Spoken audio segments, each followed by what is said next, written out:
Islami ofron liri absolute të besimit. Në Islam, e përmendim më herët në ajetin, ku Allah thot, la ikraha fi din, nuk ka dhunë në fe. Prandaj, në asnjë situatë, fejen nuk e imponon. Po, Islami i fton njerëzit në besimin e tij, në doktrinën e tij, por i fton me argumente, i fton me moral, i fton me mirësjellje. Dhe në asnjë formë, në formë të imponimit. Fundit kemi edhe ajetin kuranor ku Allah thot lekum dinukum waliyadin. Pra ju keni fen tuaj dhe ne kemi fen ton.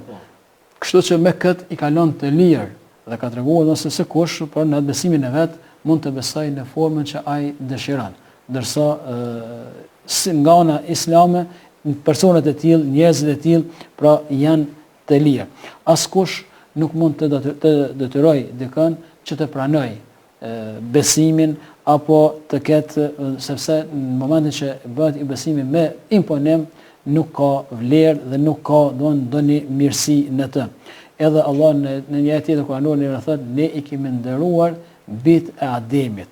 Pra të gjithë bijt e Ademit. Prandaj të gjithë njerëzit, kur thotë bijt e Ademit, e ka fjalën për gjithë njerëzit, janë të nderuar në parim i madh i Zot xhaleshanu ka dhënë vlerë, i ka dhënë respekt çdo njerit prej tyre, gjë që kërkohet që edhe besimtarët, edhe muslimanët ti konsiderojnë dhe ti trajtojnë si të tillë.